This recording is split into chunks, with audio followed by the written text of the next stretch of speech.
सरपंच संतोष देशमुख यांच्या हत्येला 97 दिवस पूर्ण झालेत, मात्र तरीही आरोपी कृष्णा आंधळे पोलिसांना हाती लागलेला नाहीये। कृष्णा आंधळेचा शोध पोलीस आणि सीआयडीची पथकं घेत आहेत। बीड पोलिसांनी त्याला फरार घोषित केले। बीड पोलिसांनी तृप्ती देसाई यांना पुरावा सादर करण्याचे आदेश दिल्यानंतर आज तृप्ती देसाई बीडमध्ये जाणार आहेत। यावेळी त्या बीड पोलीस अधीक्षकांना भेटणार आहेत, तसंच त्या मसाजोगला जाऊन देशमुख कुटुंबियांची सुद्धा भेट घेणार आहेत। छत्रपती शिवाजी महाराजांना अवमान करून इतिहास संशोधक इंद्रजित सावंत यांना जीवे मारण्याची धमकी देणाऱ्या प्रशांत कोरटकरच्या जामीन अर्जावर आज अंतिम सुनावणी पार पडणार आहे। कोल्हापूर जिल्हा सत्र न्यायालयामध्ये कोरटकरच्या जामिनावर दुपारी 2 वाजता सुनावणीला सुरुवात होणार आहे। यानंतरच कोरटकर याला जेल मिळेल की बेल याचा अंतिम फैसला होणार आहे। मुख्यमंत्री देवेंद्र फडणवीस आणि दोन्ही उपमुख्यमंत्री आज भिवंडीमधील छत्रपती शिवाजी महाराजांच्या मंदिरात येणार आहेत। छत्रपतींच्या मूर्तीची प्राणप्रतिष्ठापना त्याचबरोबर लोकार्पण सोहळा मुख्यमंत्र्यांच्या हस्ते पार पडणार आहे। या सुरक्षेच्या दृष्टिकोनातून मोठा बंदोबस्तही तैनात करण्यात आला आहे। डोंबिवलीमधील घारडा सर्कल इथल्या छत्रपती शिवाजी महाराजांच्या अश्वारूढ पुतळ्याचं लोकार्पण आज होणार आहे। उपमुख्यमंत्री एकनाथ शिंदे यांच्या उपस्थितीमध्ये हा लोकार्पण सोहळा पार पडेल। या सोहळ्यासाठी या परिसरातील वाहतूक बंद असेल। साताऱ्यातील ऐतिहासिक गोडोली तलावामध्ये 27 फूट उंच छत्रपती संभाजी महाराजांचा पुतळा उभारला जातोय। या पुतळ्याची पाहणी खासदार उदयनराजे भोसले यांनी केली। शिल्पकारांना आवश्यक त्या सूचना सुद्धा त्यांनी दिल्यात। हा पुतळा मूर्तिकार संजय परदेशी आणि शैलेश वरखडे हे बनवत आहेत। विद्यापीठाच्या ऑनलाईन अभ्यासक्रमांच्या माध्यमातून सर्व विद्यार्थ्यांना शिक्षण घेता येणार आहे। त्यामुळे नियमित अभ्यासक्रमांना प्रवेश घेऊ न शकणाऱ्या विद्यार्थ्यांनाही आता शिक्षण घेता येईल। 13 मार्च ते 3 एप्रिल या दरम्यान यूजीसीच्या संकेतस्थळावर ऑनलाईन अभ्यासक्रमांसाठी अर्ज करता येईल। राज्यामध्ये खासगी व्यवस्थापनाद्वारे चालवल्या जाणाऱ्या शाळांपैकी 388 शाळा अनधिकृत असल्याची माहिती समोर आलेली आहे। अनधिकृत शाळांमुळे तब्बल 39,819 विद्यार्थ्यांचं भवितव्य अंधारात आहे। शालेय शिक्षण विभागाच्या वतीनं विधानसभेमध्ये दिलेल्या लेखी उत्तरातून ही माहिती समोर आली आहे।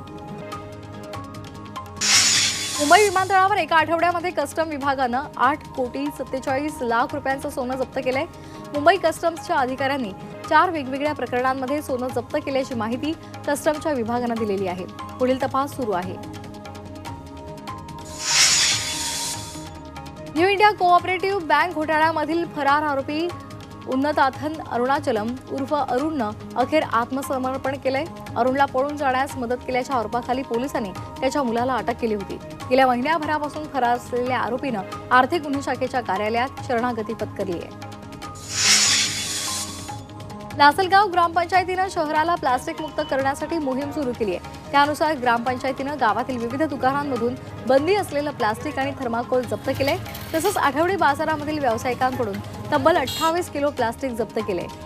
22,000चा दंडही त्यांच्याकडून वसूल करण्यात आला आहे।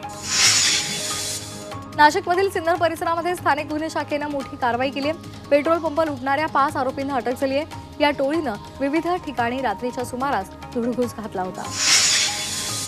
राज्यामध्ये तापमानाचा पारा वाढला आहे, त्यामुळे राज्यातील प्रमुख 32 धरणांमध्ये पाणी साठा कमी झालेला आहे।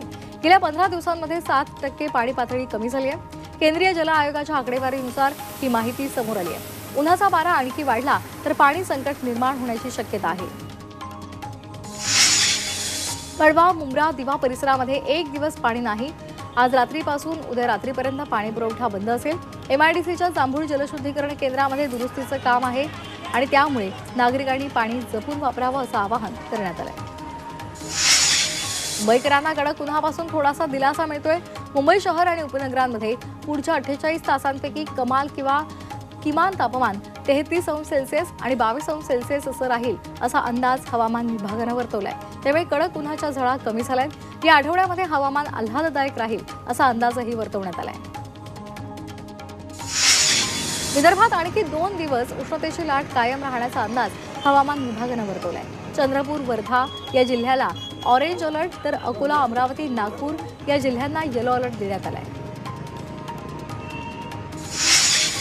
मराठवाडा आणि मध्य महाराष्ट्रामध्ये ठिकठिकाणी मेघगर्जनेसह पावसाचा अंदाज वर्तवण्यात आलाय।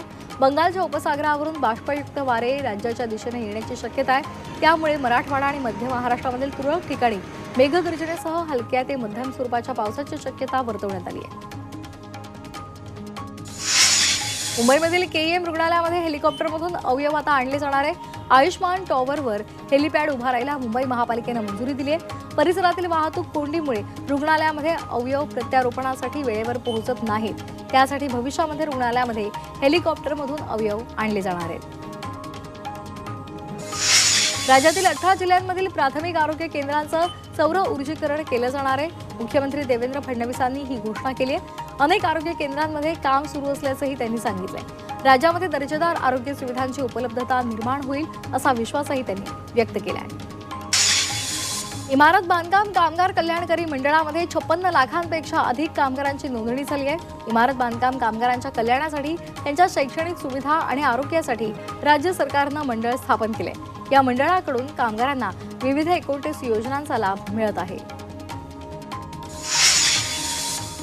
मुंबईमध्ये बनावट आधार कार्ड आणि पॅन कार्ड वापरून ऑनलाईन कर्ज घोटाळा करणाऱ्या तिघांना पोलिसांनी अटक केली आहे। पोलिसांनी बँक ऑफ महाराष्ट्रमधून 95 बनावट आधार कार्ड्स आणि अनेक पॅन कार्ड्स तसंच पासबुक आणि डेबिट कार्ड जप्त केले आहेत। फसवणुकीच्या एकूण रकमेचा अद्याप तपास सुरू आहे।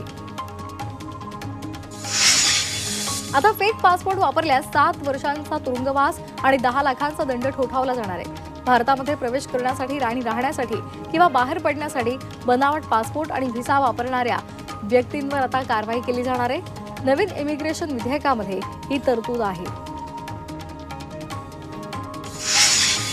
नवी मुंबईमध्ये 5 वर्षांपासून चार्जिंग स्टेशन धुळखात पडले।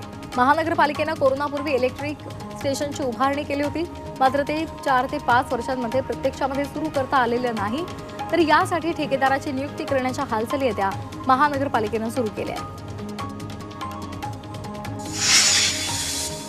नवी मुंबई शहरातील रेल्वे स्टेशन बाहेरील वाहनांच्या पार्किंगमध्ये भंगार वाहनांचा खच पडलाय। परिणामी वाहनधारकांनी स्थानक परिसरातील रस्त्यांवरच वाहनं पार्क करत आहेत। त्यामुळे वाहतूक पोलिसांची डोकेदुखी वाढली आहे। तर पार्किंगमध्ये भंगार वाहनं हटवावीत अशी मागणी नागरिक करत आहेत।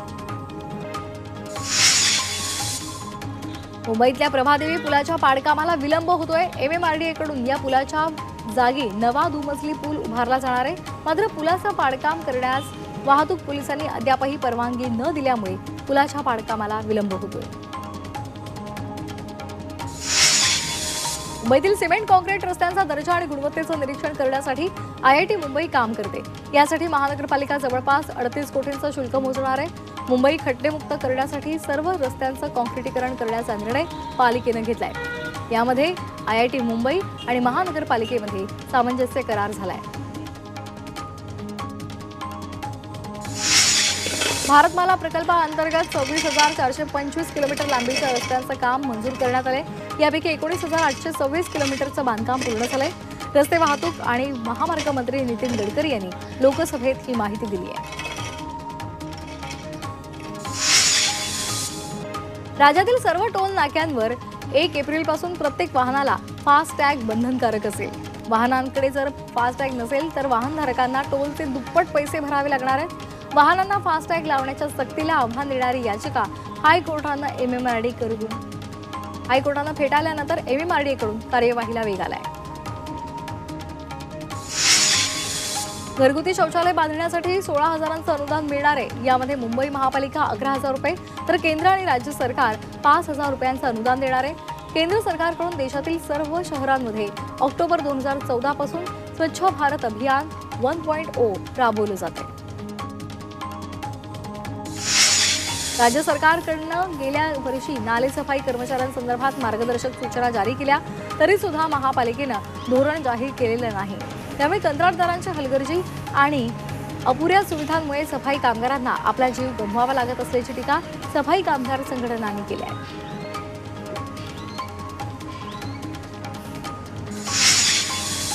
राज्यामध्ये उन्हाच्या झळा वाढू लागताच दूध आणि दुग्धजन्य पदार्थांना मागणी वाढली आहे। जागतिक बाजारामध्ये दूध भुकटी आणि बटरच्या दरात वाढ झाल्यामुळे 2 महिन्यांमध्ये दूध खरेदी दर 5 रुपयांनी वाढलेली आहे। शेतकऱ्यांना मात्र सध्या 33 रुपये प्रति लिटर इतकाच दर मिळतोय। एसटी महामंडळानं कंत्राटदार कंपनीला इशारा दिलाय। मेच्या 22 तारखेपर्यंत 1287 बसगाड्या न दिल्यास कंत्राट रद्द करू असा इशारा देण्यात आलाय। कंत्राटदार कंपनीने दिलेल्या मुदतीमध्ये 5150 गाड्या न पुरवल्यामुळे महामंडळानं कंपनीला पत्र पाठवले। विरार डहाणू चौपदरीकरणाचे काम 35% पूर्ण झालंय, तर 2027 पर्यंत हे काम पूर्ण होणार आहे अशी माहिती रेल्वेच्या अधिकाऱ्यांनी दिली आहे। या नव्या मार्गिकेमुळे लोकल रेल्वेच्या 200हून अधिक फेऱ्या वाढणार आहेत। पनवेल कर्जत यांना जोडणाऱ्या रेल्वेचा एक मार्ग महत्त्वाचा टप्पा हा पार करण्यामध्ये यंत्रणांना यश मिळाले। या मार्गावर मोहेपे या स्टेशनवरून पहिला एंड अनलोडिंग रेक चालवण्यात आला। 260 मीटर लांब आणि 60 किलो वजन असलेल्या रेल पॅनलची वाहतूक एंड लोडिंग अनलोडिंग रेकच्या माध्यमातून करण्यात आली आहे।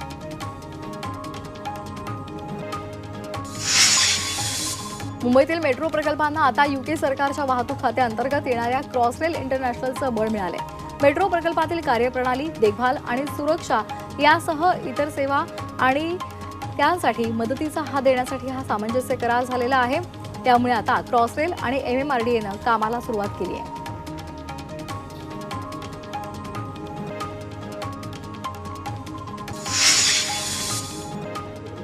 बदलापूरमध्ये गणेश मूर्तिकार सेवा संस्थेच्या वतीनं शाडू मातीच्या गणेश मूर्ती बनवण्याचं प्रशिक्षण शिबिर आयोजित करण्यात आलं होतं। या शिबिरामध्ये 500 पेक्षा अधिक विद्यार्थ्यांनी सहभाग घेतला। तसंच विद्यार्थ्यांनी हाताने बाप्पाच्या सुबक मूर्ती साकारल्या। नाशिकच्या येवल्यामध्ये आगामी रंगपंचमीच्या पार्श्वभूमीवर रंगपंचमीच्या आचारसंहिता संदर्भात बैठकीचे आयोजन करण्यात आलं। येवला शहरामध्ये रंगपंचमी मोठ्या प्रमाणात आणि उत्साहात साजरी केली जाते। या बैठकीसाठी पोलीस निरीक्षक धीरज महाजन यांनी रंगपंचमीची आचारसंहिता या संदर्भात उपस्थितांना माहिती दिली। साताऱ्यामध्ये पोलिसांनी खंडणीखोरांना बेड्या ठोकल्यात। एका डॉक्टरला हनी ट्रॅपमध्ये अडकवताना 1 कोटी रुपयांची मागणी करण्यात आली। या प्रकरणामध्ये शिरवळ पोलिसांनी 2 जणांना अटक केली आहे। यातील मुख्य आरोपी हा फरार आहे। पोलीस त्याचा शोध घेत आहेत। मुंबई महापालिकेच्या कर्मचाऱ्यांना 12 लाख रुपयांमध्ये घर मिळणार आहे। 4700 घरांसाठी ही लॉटरी काढली जाणार असून आजपासून अर्ज उपलब्ध केले जाणार आहेत।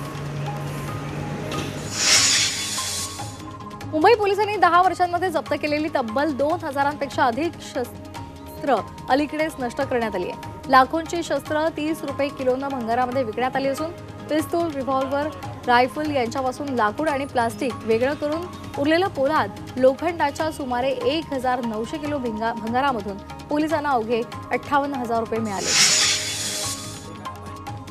यवतमाळच्या उमरखेडमधील शासकीय वसतिगृहामध्ये निकृष्ट दर्जाचं जेवण दिलं जात आहे। त्यामुळे वसतिगृहातील विद्यार्थ्यांनी जेवण न घेण्याचा निर्णय घेतलाय। कंत्राटदाराकडून निकृष्ट दर्जाचं जेवण दिलं जात असल्याचा आरोप विद्यार्थ्यांनी केलाय। जळगावच्या चाळीसगावमधील जय हिंद माध्यमिक आणि उच्च माध्यमिक विद्यालयाच्या संस्थाचालकानं शिक्षकांच्या पगारावर डल्ला मारलाय।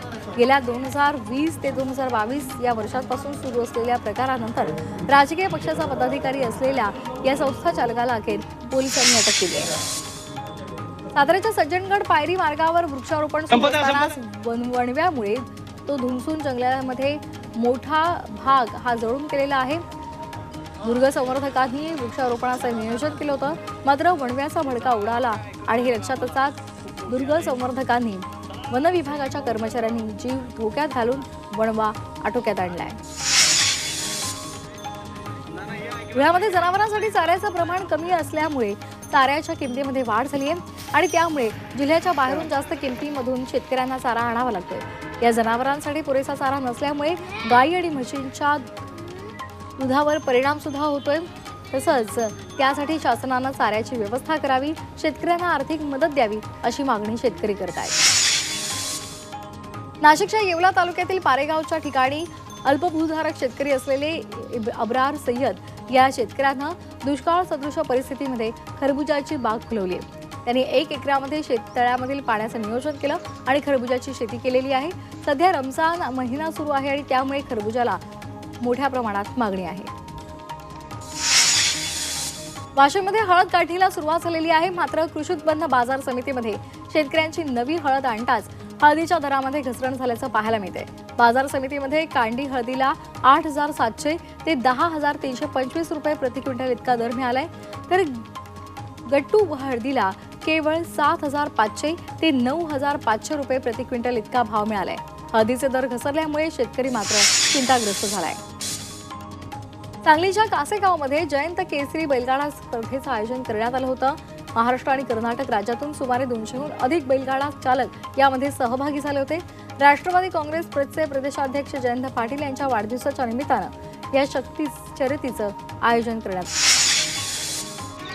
औरंगजेबाच्या कबरीसंदर्भात इतिहासकारांनी विचार करावा अशी प्रतिक्रिया खासदार सुप्रिया सुळेंनी दिली। इतिहासकारांनी अभ्यास करून खरा इतिहास समोर आणून राज्याला योग्य रस्ता दाखवावा असंही सुळे म्हणाले। विरोधकांना औरंगजेबाबद्दल प्रेम आहे, कबरीशिवाय शिवाजी महाराजांचा इतिहास कळत नसेल तर देशामध्ये औरंगजेबचे पुतळे उभारावे लागतील असं वक्तव्य संजय शिरसाट यांनी केले। अमेरिकेनं ओसामा बिन लादेनला मारलं, त्याला पाण्यामध्ये टाकून दिलं, यामुळे औरंगजेबाची कबर नेस्तनाबूत केली जावी अशी मागणी सुद्धा त्यांनी केली। औरंगजेब महाराष्ट्राच्या इतिहासातील कलंक आहे असं विधान आमदार सत्यजित तांबे यांनी केलंय। औरंगजेबाची वारंवार आठवण करून देणं चुकीचं आहे असंही त्यांनी म्हटलेलं आहे। सगळं जे आज आपण उदात्तीकरण पाहतोय वेगवेगळ्या ठिकाणी होताना